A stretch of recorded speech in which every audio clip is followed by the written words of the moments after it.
Ministro, muchas gracias por tu tiempo y por estar acá con toda la audiencia de Bloomberg Línea. Muchas gracias a vos, Francisco, por este tiempo, así que un placer que nos hayas venido a visitar. Bueno, la primera pregunta que tengo es más bien de color. ¿Cómo sigue la relación con Elon Musk, con el equipo de Doge? Me gustaría saber si fluyó esa relación desde entonces y si hay diálogo. Yo nunca hablé con Elon Musk, sí habló el presidente en varias ocasiones.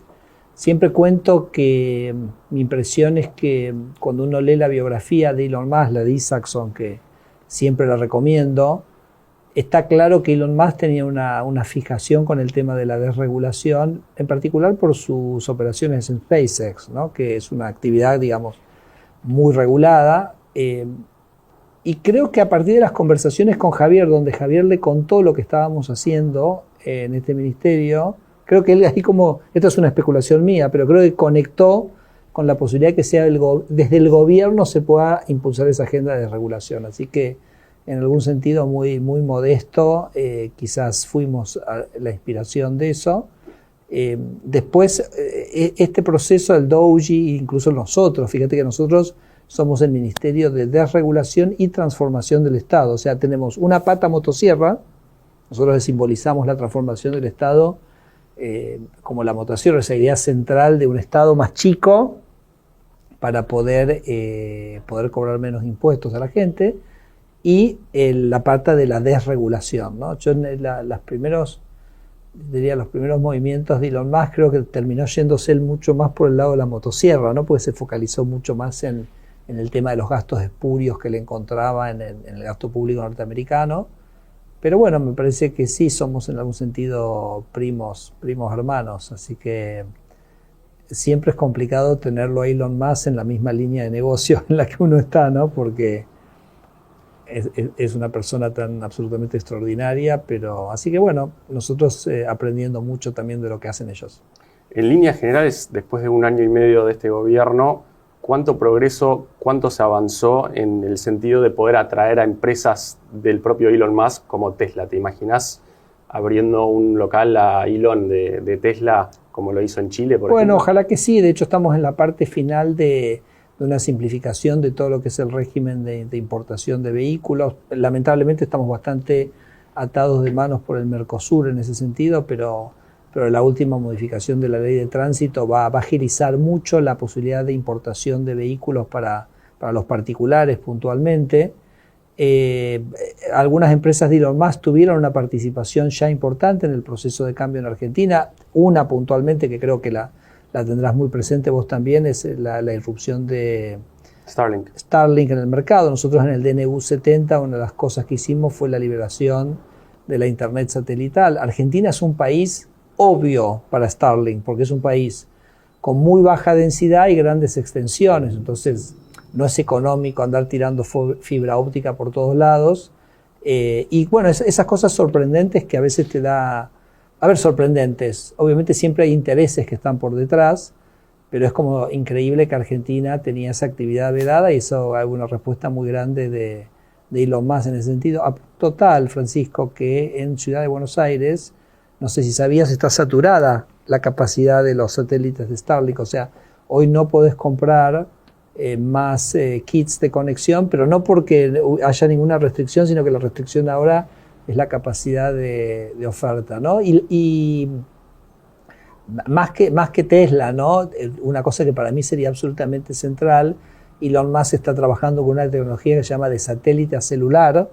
Es decir, que vos el celular lo puedas, digamos, trabajar directamente con el celular, y eso para Argentina también sería extraordinario, porque hoy nuestra red de celulares no tiene cobertura completa del territorio nacional. Así que ojalá eso llegue y muy pronto.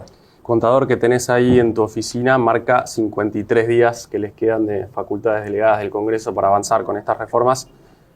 ¿Buscan renovar esas facultades delegadas, el plazo que tienen? No, siempre la idea fue no renovarlas, porque yo necesitaba que mi equipo estuviera muy consciente del tiempo que teníamos y todo lo que podemos hacer por facultades delegadas. Cuando venzan esos 53 días va a estar hecho.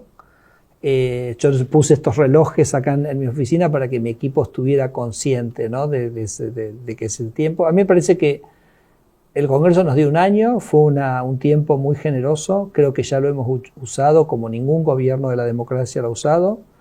Y me parece que nada, teníamos que tener el trabajo listo en esa semana. Puntualmente, en estos últimos 50 días, vas a ver una serie de decretos delegados donde se hace una profunda reformulación del Estado, ¿no? O sea, se van a fusionar organismos, se van a cerrar organismos, se van a, lo que nosotros llamamos centralizar, porque tenías muchos organismos que habían crecido como organismos descentralizados y entonces tienen como una autonomía financiera que los había llevado a una proliferación de trámites burocráticos con el solo fin de recaudar, ¿no? Entonces, eso en los próximos 50 días vas a ver un movimiento bastante importante.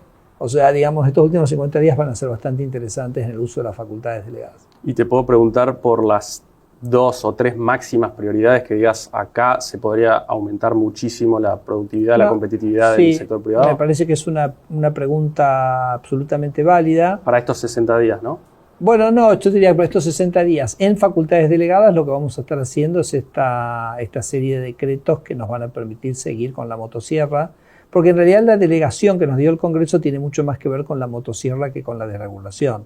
O sea, el Congreso lo que nos dijo es, si vos encontrás actividades del Estado que consideras que son innecesarias, las puedes eliminar, aun cuando esa competencia fuera o esa obligación del Estado se hubiera dado originalmente por ley. Entonces, yo diría que de acá a estos 50 días vamos a terminar de usar las facultades delegadas para terminar esa tarea de racionalización del gasto. Por supuesto, es una tarea que después continúa permanentemente, ¿no? Pero... Y la continuidad depende del caudal de votos que consigan en octubre. Bueno, es justamente eso iba. Después, en función del caudal de votos que nosotros obtengamos, se abre otra ventana, que es la de la reformulación de leyes para la cual no teníamos facultades delegadas. Entonces, yo creo que Argentina va, seguramente después vamos a hablar un rato del contexto macro de Argentina, de dónde estamos y qué vemos, pero voy anticipándote que nosotros vemos una Argentina convergiendo muy rápido, yo creo que mucho más rápido probablemente que ninguno de los analistas de mercado que nos está escuchando piensa, o te diría que la mayoría de los argentinos piensa, vamos a converger a estándares internacionales de estabilidad macroeconómica. Cuando me refiero a estándares internacionales es inflaciones como la que tienen los países desarrollados, y eso tiene, Francisco, impone una necesidad de, lo decía el otro día el presidente, de un pequeño cambio en la estructura contractual de la economía. Es decir, ya es una economía que no tiene inflación, entonces la inflación es una aberración, es un impuesto a los pobres, destruye el sistema financiero, pero por ejemplo en el mercado laboral permite cierta flexibilidad, porque cuando uno tiene que hacer como un acomodamiento de salarios, viste que siempre se dice que los precios van por el ascensor y los salarios van por la escalera, y entonces como que la inflación te ayuda a hacer esos acomodamientos. Cuando la inflación desaparezca de Argentina, como lo que te decía, pienso que se va a dar incluso antes de lo que la gente piensa, nos va a obligar a replantearnos todas las rigideces que tiene nuestro mercado laboral, y me parece que eso sí nos va a requerir ir al Congreso y tener una discusión, ¿no? Entonces, me parece absolutamente importante esto que estás marcando, que, bueno, nosotros tenemos una agenda hasta octubre, y me parece que después de octubre el presidente va a volver a la carga con el Congreso, como hicimos con la ley bases al comienzo de la gestión. Te diría siguiendo los lineamientos de lo que él llamó el Pacto de Mayo, no sé si te acordás del año pasado. Entonces acordate, ahí hablaba de la reforma laboral, hablaba del otro tema central que yo creo que es fundamental para Argentina, que es el de la apertura económica. La apertura es importantísimo para que Argentina haga un upgrade de su estructura productiva. Creo que tiene un potencial en una economía abierta, Argentina tiene un potencial enorme.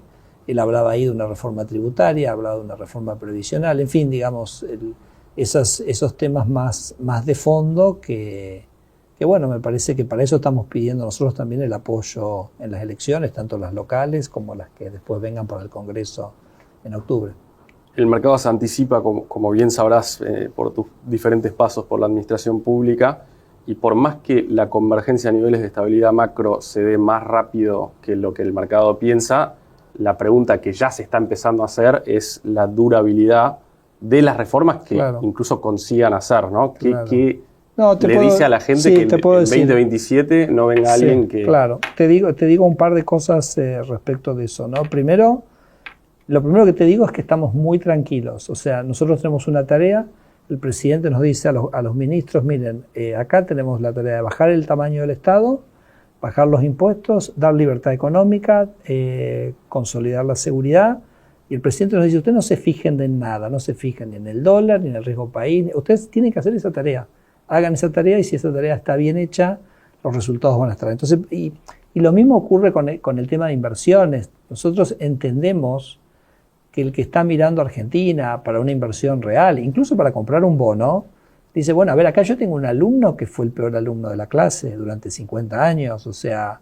Hay una frase famosa de Twitter que es Argentina es siempre un trade, nunca es una inversión de largo plazo. Claro, ok. Bueno, Argentina es un país que endiosó la trampa, o sea, cuando Maradona le mete el gol a Inglaterra, nosotros dijimos, eso no fue un acto que fue ilícito, fue violar las reglas del juego, dijimos, fue la mano de Dios, o sea, entonces, bueno, ahora ves que el alumno el último año y medio se puso a estudiar, fue a casa, hace los deberes, entrega las tareas, tiene superávit fiscal, tiene la política monetaria ordenada, y nos parece absolutamente lógico que del otro lado haya un tiempo para ver si esto se sostiene, cómo responde la sociedad argentina, y te digo, nosotros no tenemos ninguna ansiedad en ese sentido. Entendemos que está ese proceso, que ese proceso tiene que madurar en el otro. Nosotros estamos simplemente muy convencidos y coherentes en el trabajo que nosotros hacemos. Entonces, me parece que esa sería la reflexión que yo tenía respecto de esto, ¿no? Vos me preguntabas específicamente sobre... Sí, las reformas pueden durar en el tiempo. Perfecto. Entonces, ¿cómo puede durar en el tiempo? Entonces, para eso yo cuento una historia. Digo que Argentina en estos 50 años se construyó su propio, la figura que uso es que se construyó su propio triángulo de las Bermudas. O sea, se atrapó en una trampa propia. Ahora, esa trampa, ¿quién la construyó? La construyeron distintos elementos de la sociedad. Entonces, yo creo que parte de esa trampa la construyen los sindicatos, parte de esa trampa la construye parte del empresariado. Hoy, por ejemplo, anunciamos digamos, en estas últimas semanas hemos anunciado un montón de privilegios empresarios que han ido cayendo, Tierra del Fuego, Vacuna Aftosa, aluminio, etcétera. Y después tiene un gran gestor político, este Triángulo de las Bermudas, que es el Partido Peronista, que yo lo tiendo a interpretar como el partido conservador de Argentina, el partido de los intereses creados, el partido del status quo, ¿no? Entonces, para desarmar ese triángulo de las Bermudas de manera definitiva, vos tenés que hacer dos cosas. Primero, tenés que destruirles el castillo legal, la arquitectura legal que ellos armaron para esto. Un economista muy conocido, se llama Jorge Bustamante, le dice, en Argentina el problema no son los ilícitos, sino los lícitos, porque es el sistema jurídico el que ha armado. O sea, acá, digamos, estos privilegios se sostienen en el aparato legal. Entonces, la manera que esto se logra es cambiando ese aparato legal. Y eso el presidente Milei lo está haciendo desde el día 1, DNU 7023, ley bases, todo el trabajo que estamos haciendo con las facultades delegadas. Entonces, vamos desarmando esa estructura legal. Ahora, subyacente al desarmado de esa estructura legal, la verdadera sustentabilidad definitiva del cambio va a ocurrir cuando esos factores de interés que se benefician de este régimen antiguo, sus fuentes, en algún sentido, es como que vos los debilites financieramente, ¿no? Te voy a dar un ejemplo. Cuando nosotros llegamos a Argentina hace 20 años, sufría el flagelo de los piquetes, sobre todo en la ciudad de Buenos Aires. Era imposible, vos venías a trabajar, no sabías si podías volver a tu casa. ¿Qué hizo la ministra Petovelo con el presidente Javier Milei? Dijeron, no, acá el problema es que todo este sistema de ayuda social tiene un problema, que tiene unos intermediarios. O sea, el gobierno le da la plata a un intermediario para que ese intermediario se lo dé a la gente. ¿Para qué? yo le voy a dar el dinero directamente a la gente. Entonces los desfinanció a esos intermediarios. Y esos intermediarios eran justamente los que organizaban los piquetes de alguna manera para extorsionar al gobierno o convencer al gobierno que necesitaban más recursos para controlar los piquetes, pero ellos mismos lo armaban a los piquetes. Cuando la ministra Petovelo elimina esa intermediación, ¿qué pasó? De un mes al otro los piquetes desaparecieron, ¿no? Entonces, sería como un ejemplo de decir, en Argentina hay una estructura de status quo, hay una estructura de intereses, esa estructura se sostiene a partir de ciertos grupos que tienen beneficios, usan esos beneficios para justamente hacer lobby, presionar, movilizar, para mantenerse. Entonces, las reformas económicas de Javier tienen una dimensión de que son útiles en sí mismas como reformas económicas, pero también, digamos, por ejemplo, el empresariado. Si vos metes competencia, le diluís las rentas esas extraordinarias y entonces les diluís la capacidad de lobby a favor de ese régimen, ¿no? Entonces, yo le digo a mi familia, yo el día que voy a dormir tranquilo de que estas reformas son estructurales y son permanentes fue el día que hayamos logrado desarmar la estructura económica de aquellos que quieren volver, digamos, a esa Argentina de 50 años, que Javier la llama el modelo de las castas, y que Javier apropiadamente dice que es el modelo empobrecedor de las castas, porque este modelo arrancó al fin de los años 60, cuando Argentina tenía 5% de pobres, y él recibió un gobierno con 50% de pobres. Las reglas básicas, de todas formas, y el consenso entre la oposición y el gobierno es algo que sí sucede en los dos países con menor riesgo país de Latinoamérica, o de los más bajos, que son Uruguay y Chile. Hay cosas de la política económica que no se tocan década tras década.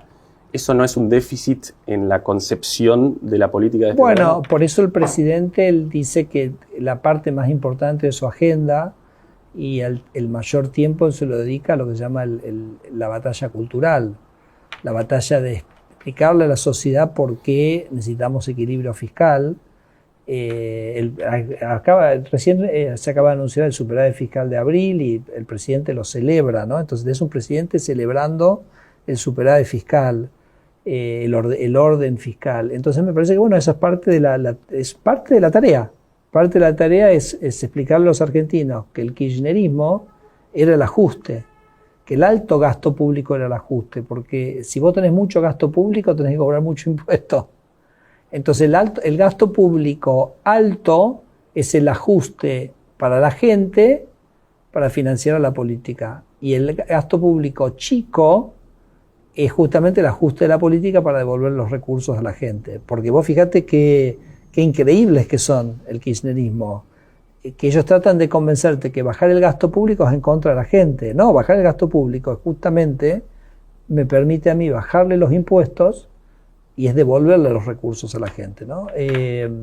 Así que bueno, eso es parte de la batalla que encara el presidente. Me parece somos muy afortunados de un presidente que está dispuesto a dar esa batalla cultural.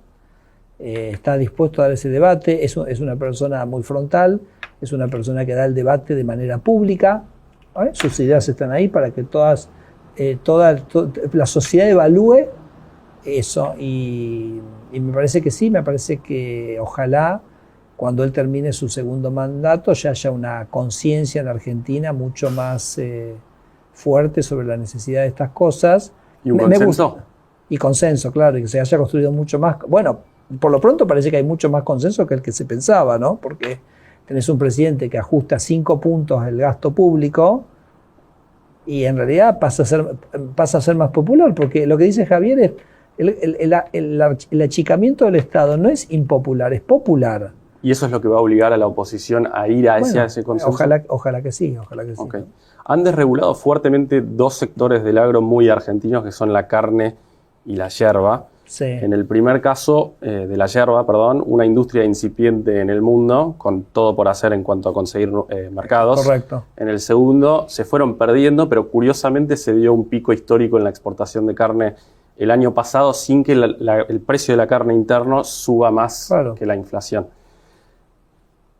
Es que son complementarios. Cuanto vos más exportás, dado que los cortes que se consumen afuera no son exactamente los mismos que se consumen adentro, entonces un mercado de exportación vibrante en realidad genera un mayor excedente de cortes para el mercado local. Entonces lo que hizo Moreno de prohibir la exportación fue realmente criminal, verdaderamente, y nos terminó depletando el stock y encareciendo la carne, ¿no? La pregunta completa era si te imaginas a Argentina llegando a ser, no líder, porque Brasil tiene otras dimensiones, pero acercándose a Brasil como jugador importante en el mercado de la carne y de la yerba. Definitivamente lo espero. Definitivamente creo que es posible, pero sin ir más lejos, a principios de los años 90, los rodeos en Argentina y en Brasil no eran tan diferentes. Y hoy Brasil tiene varias veces lo que tiene Argentina. Entonces, me parece que nosotros a la industria ganadera le hemos prohibido exportar. O sea, es digamos como inconcebible las cosas que hemos hecho. Bueno, puntualmente en estos días yo anunciaba un cambio que también me parece que es importante para los inversores que lo vean, porque yo creo que manifiesta un gobierno con verdadera vocación de cambio, ¿no? El ejemplo puntual del que te hablaba era de las vacunas de aftosa, que es un insumo de la ganadería. Para que tengas una idea, el precio de la vacuna en Argentina es $1.20 aproximadamente. En Paraguay esa vacuna se vende en 35 centavos de dólar, ¿no? Estamos hablando de casi 100 millones de dosis. Así que 2 dosis, o sea, imagínate el ahorro que estamos planteando para el productor ganadero, que después se va a transferir a un ahorro en el precio de la carne por baja de costos.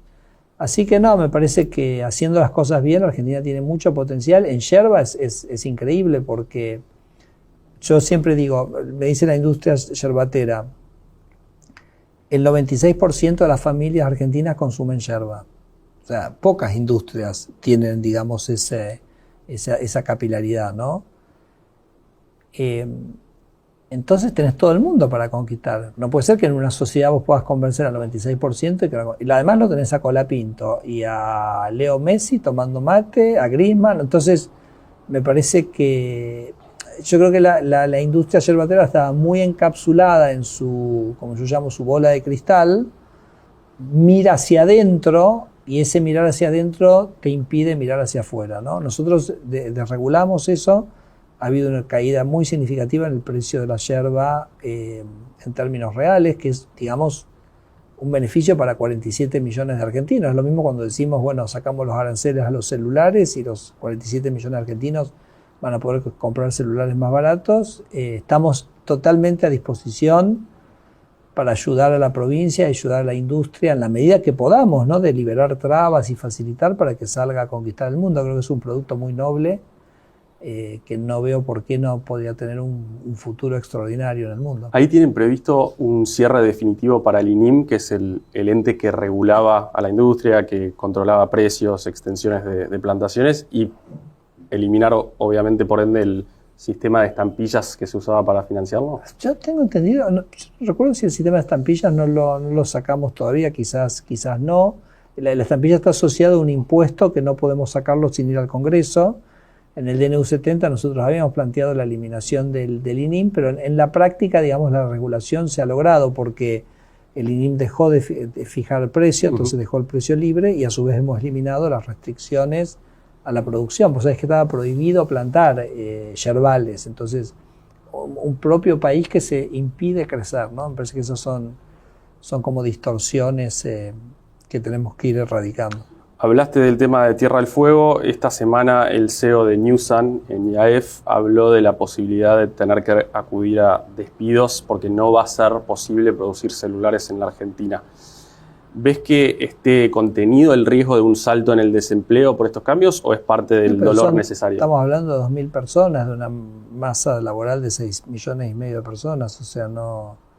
Pero además, al contrario, esto va a crear muchísimos empleos porque cuando la gente gasta menos por el celular, en vez de gastar, digamos, 1,5 millones, gastas 1 millón, te quedan 500.000 en el bolsillo, ¿correcto?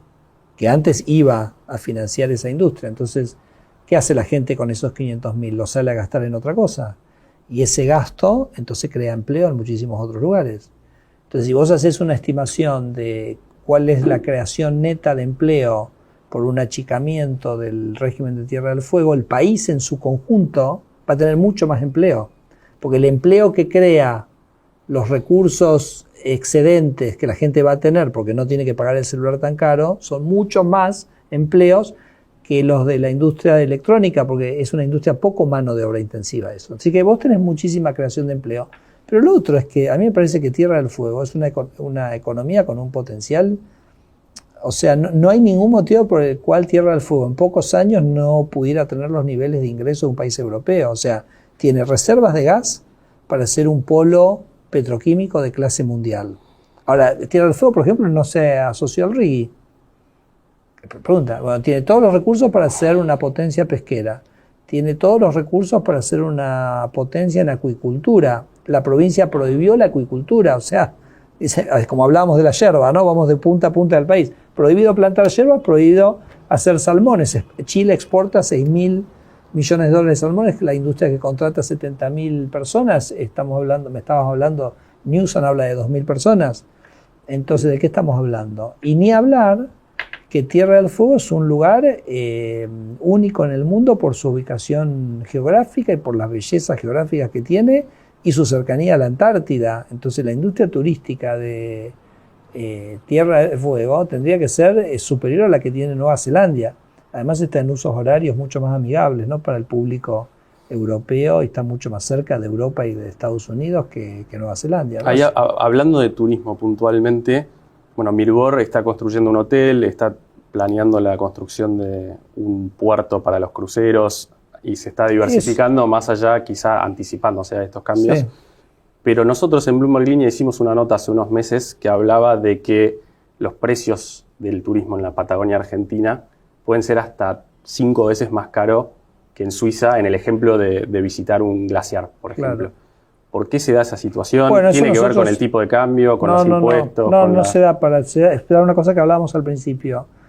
Vos tenés estos organismos descentralizados. Estos organismos descentralizados quieren como autofinanciarse. Entonces, por ejemplo, Parques Nacionales lo que había hecho es decir, bueno,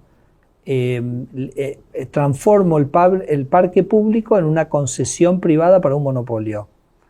El caso más emblemático es las caminatas en el glaciar Perito Moreno. Parques Nacionales lo tenía habilitado una sola empresa. Entonces la sola empresa cobraba una fortuna. $500. $400, claro. O sea, vos imagínate, una familia, 4 personas, tienen que hacer un paseo a la tarde, $2.000. ¿Te das cuenta que no tiene absolutamente ningún sentido?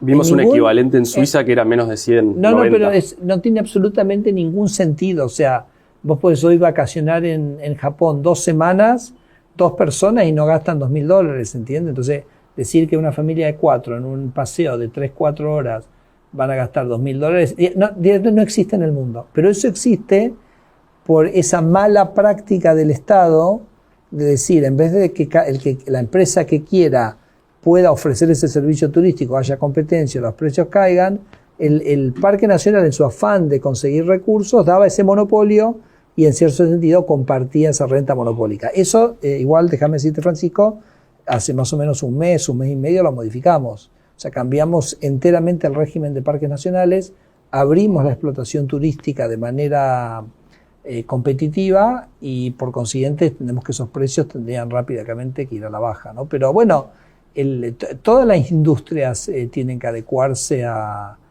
ser más competitivas, pero la materia prima que vos tenés para generar la atracción de flujos está ahí. Luciano Laspina estuvo en IAEF, dijo que es tu amigo, pero deslizó una crítica hacia el gobierno que tiene que ver con el tipo de cambio. Dijo que estaba cayendo más rápido que la velocidad de las reformas y que el aumento de la productividad en sectores exportadores. La UIA también viene señalando algunas dificultades por la carga impositiva que sigue vigente. ¿Es una lectura errónea de la situación? ¿Hay que pedirles que aguanten un poco más? Yo sé que no hablo mucho de los temas cambiarios y monetarios, porque me parece que en el equipo económico, en el equipo de gobierno tiene que haber como una única voz económica, y me parece que esa es la del ministro de Economía, Luis Caputo, en estos temas. Quizá la velocidad de las reformas. Pero pero te voy a decir una cosa, porque además lo dijo el otro día el presidente, o sea, eso es lo extraordinario de tener un tipo de cambio flotante. O sea, cuando vos tenés un tipo de flotante es el mercado el que te está diciendo cuál es el tipo de cambio, ¿no? Y se da una cosa que Argentina va a un shock de exportador muy, muy genuino, muy real, que no solo va a tener por un lado el complejo de energía, Vaca Muerta, que ya conocemos, sino que después se va, digamos, a extender en un shock de la minería. Y entonces las sociedades que generan un aumento en su oferta de bienes transables, bueno, tienden a tener un proceso de apreciación del tipo de cambio real, ¿no? A ver, es Japón. Japón en la segunda mitad del siglo XX generó un boom exportador y, bueno, y el yen se fue fortaleciendo. Es como una cosa lógica y es una cosa sana y es una cosa que viene por los buenos motivos, ¿no? Esto no es una apreciación que se produce quizás por una especulación financiera, el famoso carry trade o cosas por el estilo. Esto es básicamente, en todo caso, Argentina va a un proceso de apreciación real de salarios en dólares más altos porque se convirtió en una economía que, al empezar a defender el presidente Milei los derechos de propiedad, generó un boom de exportación en ciertos recursos y generó. A mí me parece que es bueno que Argentina tenga salarios en dólares. Me parece que es bueno que Argentina sea un país rico y no que Argentina sea un país pobre, ¿no? Entonces, no veo siquiera dónde está el problema en algún punto. Bueno, el propio presidente mencionó el tema de las reformas y el ajuste en curso, los cambios que está habiendo en general, el nuevo entorno de menor inflación, sin cepo, y que esa transición pueda generar ruido al punto de generar algunas quiebras, ¿no? Y estas últimas semanas vimos algunas empresas con dificultades para cumplir con sus obligaciones negociables. ¿Creen que las reformas avanzan a un ritmo prudente? No me parece, me parece muy importante clarificarlo para el que nos está escuchando. Los problemas que han tenido algunas de esas empresas no tienen nada que ver con el entorno macroeconómico, sino con apuestas puntuales que esas empresas tomaron. Por ejemplo, las empresas del sector agropecuario básicamente apostaron a una devaluación, y no se produjo. Entonces quedaron en una posición abierta con respecto a eso. Cuando se produjo la apreciación, fue un problema, ¿no? Entonces me parece que no hay que... en realidad, bueno, fueron posiciones especulativas cuando quizás no las debieran haber tomado, las que le generaron dificultades. Pero de cualquier manera sí es cierto que Argentina va, como decíamos al principio, a una estabilidad macroeconómica de país desarrollado. Eso nos obliga, y creo que esto es un poco lo que insinuaba el presidente, nos obliga a volver a darle una mayor flexibilidad al mercado laboral, porque repito, te repito lo que te decía antes, ya la inflación no va a actuar como un mecanismo corrector del mercado laboral, porque en realidad la inflación ¿cómo funcionaba? Como un gran licuador de los salarios. Entonces, cuando la economía tenía que ajustar y en el contexto inflacionario, los salarios se rezagaban y el salario real se ajustaba, ¿no? Y al mismo tiempo, las empresas quizá tenían márgenes muy amplios por las dudas de que el dólar o la inflación se disparara. Sí, bueno, ¿no? pero está buenísimo que esos márgenes vayan cayendo, ¿no? Porque nosotros lo vimos sobre fin del año, justo en la transición, ¿no? En la incertidumbre que en Argentina siempre producen las transiciones, se produjo una remarcación, o sea, la gente remarcaba pensando que el dólar iba a ser 2.000 y después el dólar quedó en 1.000. Bueno, entonces se genera un proceso de reacomodamiento de eso, pero está buenísimo que los márgenes vayan cayendo porque márgenes más chicos son salarios reales más grandes para la gente, así que eso también me parece que es un proceso natural que por supuesto viene porque el gobierno empieza a ofrecer y poner sobre la mesa una estabilidad económica que antes no estaba. Últimas dos preguntas, Federico, y muchas gracias por tu favor. tiempo. Puntualmente en relación a la mayor apertura a las importaciones, Sí. ¿ven un riesgo de dumping, por ejemplo, de productos chinos que pueda liquidar a algunos jugadores a una velocidad que ellos no puedan adaptarse? Mira, en un régimen de tipo de cambio flotante, cada importación genera su exportación. Porque imagínatelo por un momento, que vos, cuando vos importás algo, demandás dólares, ¿correcto? O moneda extranjera para comprarlo. Entonces eso, si no hay un cambio en las exportaciones, genera un aumento en el valor de la divisa que estimula a alguien a generar una exportación. Entonces, los países que son abiertos, por eso son países que importan mucho y exportan mucho. Y cuando vos cerrás el país, en realidad, ¿qué pasa? Cuando vos cerrás el país no tenés demanda por divisas, entonces la divisa se aprecia, entonces desincentivás las exportaciones. Entonces, al cerrar la economía estás matando las exportaciones. Entonces, me parece que la idea de tratar de conectar la apertura comercial con el empleo no tiene fundamento. Yo estoy seguro que la gente que nos está escuchando lo va a entender esto perfectamente. No tiene absolutamente ningún fundamento. Vos tenés economías como Argentina, exporta, importa, 12, 13, 14 puntos del PIB. Hong Kong, 140 puntos del PIB. ¿Okay? Entonces, no hay ningún problema de empleo en Hong Kong. Hong Kong exporta, importa en esas cuantías. Así que no, yo creo que al contrario te diría, yo tengo una frase que uso, que es que para salvar a la industria tenemos que abrir la economía. Porque si vos tenés un boom exportador que te tiende a tirar el tipo de cambio para abajo y no le generás una demanda equivalente, bueno, la apreciación cambiaria va a ser mucho más alta. Entonces, vos necesitas abrir la economía para que ocurra eso. Y te voy a decir otra cosa más que me parece muy importante. ¿Por qué es importante? Y Argentina tiene un futuro industrial asociado a las ventajas competitivas que le va a dar la energía barata, que es extraordinario, ¿ok? Pero ¿por qué es tan importante la apertura incluso te diría para el desarrollo industrial, pero para el bienestar general de la economía? Porque una economía abierta es una economía donde los empresarios pueden tener insumos de calidad. Entonces, si vos querés un proceso productivo que sea de clase mundial, vos tenés que tener insumos de clase mundial, propios e importados, porque las cadenas de valor son muy globales, ¿correcto? Entonces, Argentina nunca va a tener una industria exitosa en el mundo si no tiene una economía lo suficientemente abierta que le permita a sus productores industriales tener los insumos que necesitan para competir. A ver, lo que nos sobra es cabeza, lo que nos sobra es emprendedurismo, lo que nos sobra es iniciativa, lo que nos ha faltado es capital, porque el gobierno destruyó la macroeconomía durante muchísimos años y básicamente estábamos viviendo en una economía muy cerrada que le hacía muy difícil a un productor industrial generar un proceso productivo competitivo, ¿no? ¿Todo eso aplica a una industria protegida por el marco del Mercosur como la automotriz? ¿Tiene vida por delante? Bueno, sí, el Mercosur en algún sentido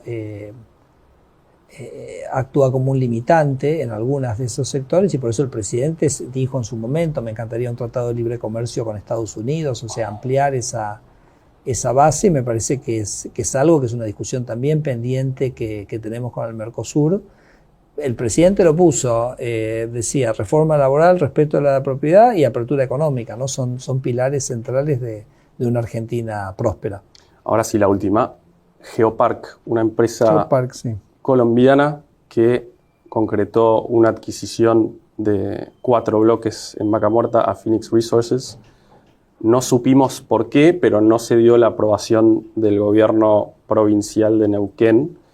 Quería consultarte si ven en este tipo de incidentes un problema, teniendo en cuenta las inversiones que había prometido. Sí, no conozco el caso puntual, o sea, no tengo la menor idea por qué eso ocurrió o no ocurrió, así que no puedo honestamente decirte, pero nosotros desde el gobierno nacional tenemos esta idea que al inversor le vamos a ofrecer estabilidad macroeconómica. ¿Te acordás lo que hablábamos del Triángulo de las Bermudas? Vamos a luchar denodadamente para, desarticular, las fuerzas que eventualmente quieran hacer que Argentina vuelva, a lo que fue en el pasado. Vamos a dar la batalla cultural y estamos totalmente codo a codo dispuestos a trabajar para liberar a la economía de todas las trabas que quieran, ¿no? Así que creo que tenemos un debate, o estamos haciendo esto a nivel del gobierno nacional ahora, y obviamente tenemos todo un debate para dar a nivel de las provincias, ¿no? Que se va a ir dando en las elecciones a gobernadores, donde el mensaje de nuestros candidatos va a ser, así como Javier bajó 30 puntos el gasto, y entonces bajó los impuestos, entre ellos el impuesto inflacionario, sacó 10 millones de personas de la pobreza con esa baja de impuestos, nuestros candidatos a gobernadores van a decir, en nuestra provincia quiero hacer lo mismo, quiero bajar el gasto 15 puntos, y entonces voy a bajar los impuestos 15 puntos. Lo más loco, o lo más interesante, y me parece más entusiasmante, es que, como por ejemplo algunas provincias reciben una parte importante de sus recursos de este sistema de coparticipación, donde el gobierno nacional reparte parte de los ingresos, vos tenés provincias que el ingreso propio es 10 puntos. Entonces, si en esa provincia vos bajás el gasto público 10%, y créeme que eso se puede hacer en una tarde, si hay la voluntad política y el coraje para hacerlo, y no quiere decir tocar ni los servicios esenciales, ni siquiera a veces el empleo público, nada, o sea, hay tanto derroche y tanta plata que se rifa para acá y para allá que, bueno, pero fíjate esto, si vos tenés 90% de tus ingresos son del régimen de coparticipación y vos bajás 10% el gasto, llevas todos los impuestos provinciales a cero. Entonces vamos a tener en nuestros candidatos, este es el mensaje que van a llevar. ¿Querés kirchnerismo? ¿Querés más Estado? ¿Querés más impuestos? Votás al kirchnerismo. Ahí tenés. Esa oferta está ahí. La oferta del status quo. ¿Cuál es la oferta libertaria? Nosotros venimos a esta provincia, vamos a bajar el gasto público 10, 15, 20, en cada provincia se verá, y vamos a bajar estos impuestos. Y lo notable es que en algunos casos nos va a permitir bajar los impuestos a cero. Así que va a ser como un debate interesante, y ahí, Francisco, en algún sentido, también para el inversor extranjero se va a ir contestando esa pregunta, que es, bueno, cómo la sociedad argentina está receptando estos cambios. Yo creo que la recepción es muy favorable, pero bueno, esto es un camino largo y lo entendemos así, y estamos muy focalizados y muy claros en las ideas que defendemos, y después, bueno, estará el votante para dar su veredicto.